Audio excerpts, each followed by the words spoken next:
Good morning. जय श्री महाकाल। जय श्री महाकाल। जय श्री महाकाल। तो आज का हम लोग क्वेश्चन आंसर सेशन स्टार्ट करते हैं और कुछ प्रश्न जो हमने कल पढ़े थे, तो कुछ टॉपिक आप याद दिलाइए। कल हमने क्या पढ़ा था? बहुत अच्छे। हर एक वंश जिस साम्राज्य का हिस्सा है उसका नाम है मगध साम्राज्य। मगध साम्राज्य में हमने टोटल कितने राजवंश के बारे में पढ़ा है, और इसमें सबसे पहला राजवंश हर्यक के बाद में शिशुनाग के बाद में नंद वंश है। इन तीनों वंशों में सबसे पहला वंश जो होगा उसका नाम है हर्यक। का संस्थापक कौन होगा?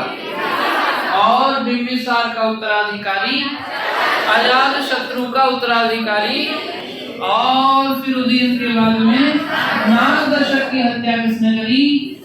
शिशुनाग के बाद में कौन आया?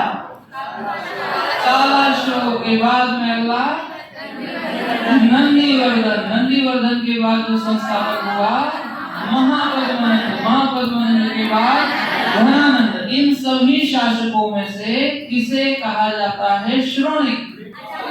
श्रोणिक कहते हैं अजात शत्रु को। बहुत अच्छे। बिंबिसार कहते हैं। तो अजात शत्रु की उपाधि क्या है? इन सब में से किसका नाम उग्रसेन है? महापद्मनंद का। और किसे कहा गया है? अग्रमिस। धनानंद की दूसरी उपाधि क्या है? इन सब में से बदतमीज कौन था? बदतमीज कोई नहीं था सर, अग्रमिस था और ज़ेंडमिस था। इसके बाद में फिर हमने देखा कि ये जो सर्व क्षत्रांतक है ये किसकी उपाधि है?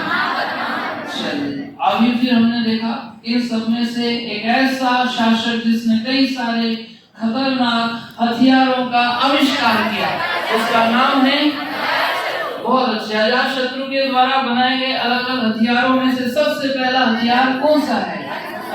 रथ मूसल के बाद में फिर दूसरा महाशिलाकंटक। आप ये बता सकते हैं कि इस हथियार का पहला प्रयोग इसने कौन से ग्रंथ के अंदर उल्लेख है कि किया है?